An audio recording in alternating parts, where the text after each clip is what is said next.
almost done with these, because I'm still getting the stuff the Yanks got last year. Please, just release it internationally. Colette tells the story of Gabrielle Colette, a writer in 1900s Paris who deals with newfound success for one of her characters, her parasitic husband, and discovering her own identity. So yeah, it's a pretty feminist film. Please don't tell the Captain Marvel haters. I'd hate to have them embarrass themselves by review bombing this too. Colette's transformation is an interesting one, from a simple village girl to a trend-setting bisexual artist. Her relationships with her husband, the publisher Willie, is both hard, stifling, and liberating, as he both pushes her to success while still taking credit for it and doing some pretty horrible things to her along the way. There's something very relatable about her, not the bisexual woman part. But as a writer, you see how she develops herself, taking early criticism and applying it, and how she legitimately seems to love her writing. You also get to see how she gets stuck into writing the same character by popularity, which is pretty infamous for writers like Sir Arthur Conan Doyle and his character Sherlock Holmes.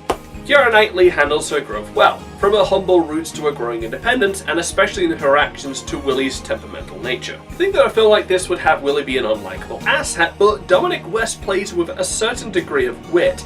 He's pompous and self-centered, but you can kind of see how he got so popular and successful in Paris' social circles. And I feel like that's an important balance to get, because then you see why Colette fell for him in the first place, and continues to stay with him even when he's done her wrong, which happens a lot. Having their antagonist be at least somewhat likable is important in a film like this, since most would just have them be intensely villainous, and you begin to question why anybody trusted them in the first place. So he's enjoyable on screen as more than just a foil for Colette. It's something that was lost on, say, Mary Queen of Scots. Your message of women empowerment works a lot better when the evil man penis feels human and doesn't feel like just a straw man to make a flimsy point. The feminist themes are very clearly here, with the oppressive, ignorant man keeping down the free-spirited woman, with our usual penis having and leaving the toilet seat up. When will we stop ruining everything? But the far relatable aspect of the story for a straight man watching the story of a bisexual woman concerns her writing, her passion for it, facing her first criticism, trying new creative ways of experimenting, and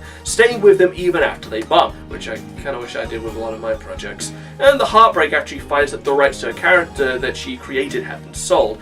A lot of this is stuff I can relate to. The ideas of finding creative expression while dealing with someone taking credit for your hard work makes Colette's story feel relatable and interesting, as well as allowing a wider audience to relate to this character while still carrying a feminist message. In conclusion, Colette is a delightful movie with a well-developed lead, actually likable antagonist, and explores a woman finding both creative expression and freedom from the evil patriarchy. So it's an 8 out of 10. It's worth checking out. Now, well, excuse me, I need to exploit a woman's natural talent to support my lack of a talent, because that's just what men do. Take care now, bye bye then.